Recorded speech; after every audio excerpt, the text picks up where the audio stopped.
প্রিয় শ্রোতা, আসসালামু আলাইকুম। বিএনপি তার অতীত অনভিজ্ঞতার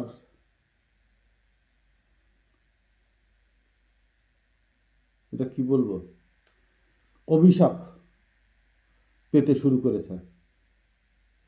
মূলত শহীদ রাষ্ট্রপতি জিয়াউর রহমান যে লক্ষ্যে, যে আদর্শে বাংলাদেশ জাতীয়তাবাদী দল গঠন করেছিলেন এবং তার সময় যে আদর্শ নিয়ে বাংলাদেশি চিন্তা চেতনায়, বাংলাদেশি নাগরিকত্বের যে গৌরবময় অধ্যায় নিয়ে তিনি রাষ্ট্র গঠনে, রাষ্ট্রের উন্নয়নে, সাধারণ নাগরিকের ভাগ্য উন্নয়নের জন্য দল গঠন করেছিলেন। তিনি শহীদ হওয়ার পর বিএনপিতে আর কোনো দূরদর্শিতা সম্পন্ন, আর কোনো দার্শনিকতা, আর কোনো টেবিল ওয়ার্ক করে, চিন্তা ভাবনা করে পরিকল্পিতভাবে রাষ্ট্র গঠন, রাষ্ট্র পরিচালনা, রাষ্ট্রের উন্নয়নের ধারাবাহিকতা এই দলটি আর ধরে রাখতে পারেনি। এবং পারেনি, কিন্তু তারপরও বলা হয় ম্যাডাম খালেদা জিয়া দুবার ক্ষমতায় আসছেন। প্রথমত আওয়ামী লীগের জনগণ ধারাবাহিকতা খুব একটা পছন্দ করেনি, আওয়ামী লীগের বিপরীতে কাউকে চাচ্ছিলেন, সেই একটা। দ্বিতীয়ত বিএনপির অনভিজ্ঞ, হয় সর্বোপরে অনভিজ্ঞ নেতার অভাব ছিল, নেতা নির্বাচনে ভুল ছিল, সাংগঠনিক অবকাঠামো হয়তো নিজেরা অনিচ্ছাকৃতভাবেই দুর্বল করে ফেলেছিল। এই সুযোগটাতেই বেশ রাজনীতি নিয়ে যারা ব্যবসা করেন, এই রাজনৈতিক ব্যবসায়ীরা এই জাতীয়তাবাদী দলের তীরে ভিড় জমিয়েছিল। এখনও আপনি খেয়াল করে দেখবেন, শীর্ষে উপরে ভালো ভালো জায়গায় যারা অবস্থান করছে বেশিরভাগই আওয়ামী লীগ থেকে আসা।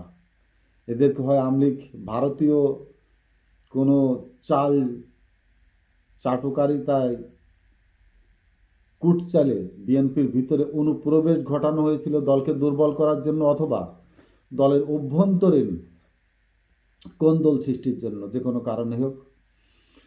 আপনারা যারা গতকাল বা আজ আমার দেশ পত্রিকায় জনাব মাহমুদুর রহমান সাহেবের সাথে ব্রিগেডিয়ার জেনারেল হাসান নাসেরের সাক্ষাৎকারটি দেখেছেন, বিডিআর হত্যাকাণ্ড নিয়ে প্রসঙ্গ ছিল, কিন্তু ওর ভিতরে উনি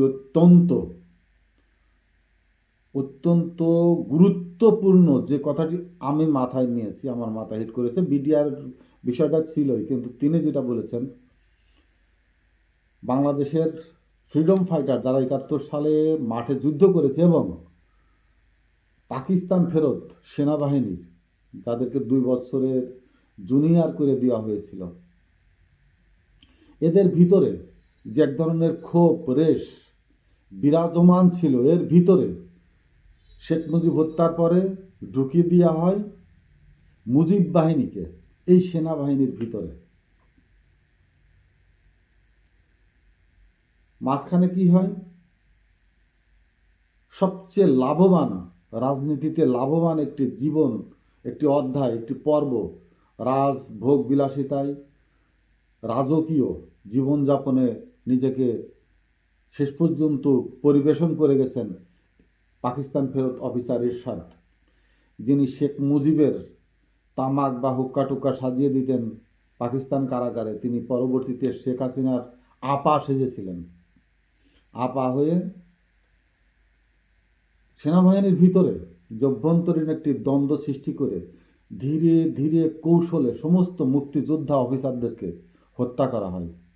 এর সাথে এরশাদ ছিলেন, এর সাথে বাইরের থেকে ইন্ধন জুগিয়েছেন পলিটিক্যালি আর এক দালাল কাদের সিদ্দিকীকে কেন এখনও তার মামলায় আওতায় আনা হয়নি, কেন তার বিরুদ্ধে এখনো কোনো রাষ্ট্রীয়ভাবে কোনো মামলায় আওতায় নেওয়া হয়নি, এটা বিএনপির অনেকটা অপারগতা।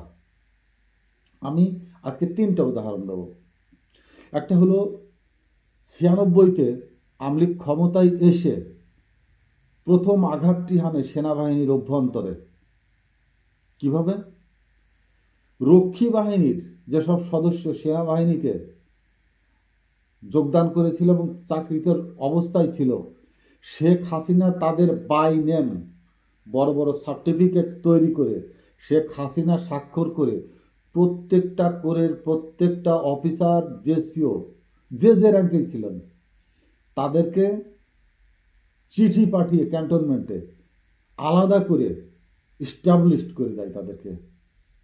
আওয়ামী লীগ শেখ হাসিনা নিজে তাদেরকে সনদপত্র প্রদান করে সেনাবাহিনীর অত্যন্ত শক্তিশালী অবস্থান করে দেয় সেই সেনাবাহিনীর ভিতরে। 2001-এ যখন এবং তাদের এতটাই দাপট হয়ে তৈরি হলো সেনাবাহিনীর ভিতরে, যে কোনো মুহূর্তে যে কোনো সময় তারা সেনাবাহিনীর ভিতরে যেটা চাবে সেটাই করতে সক্ষম হতো। এত ক্ষমতাশালী সেনাবাহিনীর ভিতরে তাদেরকে এস্টাবলিশ করে দিল শেখ হাসিনা। 2001-এ যখন বিএনপি ক্ষমতা আসলো, সেনাবাহিনীর ভিতরকার পরিবেশ অনেকটাই কাজ করার সুযোগ ছিল ম্যাডাম খালেদা জিয়ার, এবং এই জিনিসটা তার দৃষ্টিগোচরে আনা হয়েছিল যে রক্ষী বাহিনী বা মুজিব বাহিনী থেকে রক্ষী বাহিনী থেকে সেনাবাহিনীর ভিতরে এই ধরনের একটি আলাদাভাবে চিহ্নিত করে তাদেরকে সেনাবাহিনীর ভিতরে অনেকটাই ক্ষমতাশালী, শক্তিশালী করে তোলা হয়েছে, যেটা তারা যেন সেনাবাহিনীকে পুরা তারাই নিয়ন্ত্রণ করছে। এটাকে বাতিল করে দেওয়া হোক, অথবা সেনাবাহিনীর ভিতরে যারা মুক্তিযোদ্ধা ছিলেন, চাকরিরত অবস্থায় মুক্তিযোদ্ধা অথবা মুক্তিযোদ্ধা যারা ভর্তি হয়ে আসছিলেন, তাদেরকে বিএনপি যদি সেইভাবে শেখ হাসিনার মতো আরেকটু শক্তিশালী, আরেকটু এস্টাবলিশ করে দিতেন, সেনাবাহিনী অত্যন্ত এই ভাগটা শক্তিশালী হয়ে উঠত এবং সেনাবাহিনীর ভিতরে আওয়ামী লীগপন্থী সেনাবাহিনী এবং সেনা অফিসাররা অতটা দৌরাত্মের পরিচয় দিতে পারত না। যে সুযোগটা এরশাদ করে গিয়েছিলেন সেটা অনেকটাই পুনর্বাসিত হতো। এই একটা। 2 নম্বর, বিএনপিকে সেনা সদস্যরা তাদের নিজেদের পরিবারের কেউ একজন বলেই ভাবত, কিন্তু 91-তে ক্ষমতায় আসার পরেই খাগড়াছড়ির একটা বলদ আছে ওয়াদুদ, বিএনপির নেতা, এমপি ছিলেন, ওই বলদটাকে দিয়ে এলো বিএনপির থেকে পার্বত্য অঞ্চল বিষয়ক বিশেষ মন্ত্রী, তার হাতে ক্ষমতা দিয়ে দেওয়া হলো।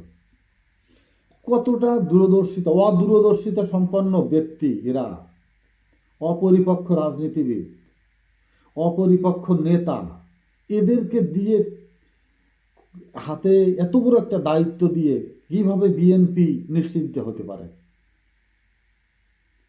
এ প্রথম আঘাতটা আনলো হিল ট্যাক্স জুড়ে সেনাবাহিনীর যে হাজার হাজার সৈনিক তখন সার্বভৌমত্বের জন্য লড়ছে, দেশের জন্য লড়ছে, এবং এই সমতলের বৈপরীত্য যে আবহাওয়া, ম্যালেরিয়া, বিভিন্ন পানিবাহিত রোগ, আবহাওয়ার সাথে মিল না খাই অনেক সৈনিক অসুস্থ হয়ে পড়ার, সেখানে যখন তারা জীবনকে বাজি রেখে রাষ্ট্রের কাজে নিয়োজিত এবং তারা মনে প্রাণে বিএনপিকেই তাদের কেউ না কেউ ভাবে, এই বলদ প্রথম আঘাতটা হানে সেনাবাহিনীর যে 30% হিল অ্যালাউন্স ছিল সেটা বাতিল করে দিল। এদের পোঙ্গায় কত গুরু কর্মী চিন্তা করেন, সেই একটা আঘাত আনলো। দ্বিতীয়ত 2001-এ এসে অবসরপ্রাপ্ত সৈনিকদের যে রেশনিং সুবিধা ছিল, আওয়ামী লীগ কিন্তু সেনাবাহিনী ধ্বংস করতে চাইলেও তাদের অভ্যন্তরে ব্যক্তিগত পারিবারিকভাবে ক্ষতিগ্রস্ত করেনি, কমান্ড লেভেলে বা হাই লেভেলে আঘাত করে দুর্বল করে রাখার চেষ্টা করা হয়েছে। কিন্তু একজন সৈনিককে পারিবারিকভাবে জীবনের যে জৈবিক পারিবারিক জীবন সেটাকে আঘাত করার চেষ্টা করেনি, কিন্তু বিএনপি এই রেশনিং সিস্টেমটা বন্ধ করে দিল। কেন, কি সমস্যা, কি অসুবিধাটা কি ছিল? হিল অ্যালাউন্স, দেশের সমস্ত কিছু হলে সৈনিকদের হিল অ্যালাউন্স বাতিল করা জরুরি ছিল? সারা দেশের এত বেতন এত কিছু হওয়ার পরে সৈনিকদের যে রেশনিং ব্যবস্থা ছিল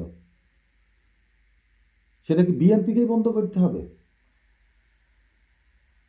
কিছু কিছু জায়গায় এখন পরবর্তীতে এই 15 বছর 5 বছর পরের থেকেই গুনগুন কুনকুন সুরে আসছি, সেনাবাহিনী কি করে, সেনাবাহিনী কি করে, অর্থাৎ সেনাবাহিনীকে কেন বিএনপিকে সাপোর্ট দিচ্ছে না? বিএনপি যে কাজগুলো সেনাবাহিনীর সাথে করেছে, যারা বর্তমান চাকরিতে আছে তারা তো অবসরে আসবে, রিটায়ার্ড আসবে, কিন্তু এই যে গোড়ার থেকে এই যে পারিবারিকভাবে দুর্বল করে দেওয়া এবং পেনশনিং যে ব্যবস্থা আগে যে ভাগ ছিল 18 দিয়ে, সেটাকে বিএনপি ক্ষমতা এসে সাইফুর রহমান এসে 32 দিয়ে ভাগ দেয়, অর্থাৎ পেনশনের সিস্টেমটাকে অনেক লোতে নিয়ে আসে এই বিএনপি ক্ষমতা এসে। এই যে সেনাবাহিনীর পিছনে লেগে যাওয়া, পিছনে লাগা বিএনপির, আওয়ামী লীগ এক ধরনের লাগে, বিএনপি আর এক ধরনের সেনাবাহিনীর লাগে, সেনাবাহিনীর পিছনে লাগে। এগুলোকে আমি বলছি শহীদ রাষ্ট্রপতি জিয়াউর রহমান থাকলে হয়তো এই সব জায়গাগুলো তিনি তার দলের বাইরে বা দলের বিরোধীতে ধাক্কিয়ে বিরোধী শিবিরে পাঠানোর চেষ্টা করতেন না, বরঞ্চ তিনি চাইতেন তার পরিবারের মতো করেই সেনাবাহিনীকে ধরে রাখতে। সেনাবাহিনী কেন বিএনপির শত্রু হতে যাবে? তারেক রহমানের সাথে মাসুদ উদ্দিন চৌধুরীর যে ব্যবহারগুলো যে হলো আমরা জানি না কতটুকুন কি, কিন্তু এটা তো হবার কথা ছিল না। যাক, বিএনপি নিয়ে যেমন সেনাবাহিনীকে নিয়ে অনেক কিছু আশা করে, তেমনি সেনাবাহিনীও বিএনপিকে নিয়ে অনেক কিছু আশা করেছিল অতীতে, কিন্তু বিএনপির নেতৃস্থান থেকে শুরু করে নিচু পর্যায় পর্যন্ত সেনাবাহিনীর সাথে তাদের যে সুসম্পর্ক তৈরির, বিএনপির তেমন কোনো দৃষ্টান্তমূলক পদক্ষেপ কি আছে? যদি থাকে সেটাও প্রতিফলিত হবে, আর না থাকলে তো যে অবস্থায় আছে এখানে কতটুকুন আন্তরিকতা আবার পুনর্গঠিত হবে দলই বলে দেবে। কোনো রাজনৈতিক দলের সাথে সেনাবাহিনীর সম্পর্ক ভালো হোক সেটা আমিও চাই না। রাজনৈতিক দল তাদের মতো করে সাধারণ মানুষকে, জনসাধারণকে নিয়ে রাজনীতি করবে। সেনাবাহিনী রাষ্ট্রীয় সংস্থা, রাষ্ট্রের সম্পদ, সেটা যে দলই সরকার গঠন করুক তাদের আওতায় থাকবে, কিন্তু মাতৃঘর যেখান থেকে একটি দল তৈরি হয়েছিল সেই সুতাগার নিজে হাতে কি জ্বালিয়ে দেওয়া ঠিক হবে? চিন্তা করবেন বিএনপির নেতারা। আসসালামু আলাইকুম।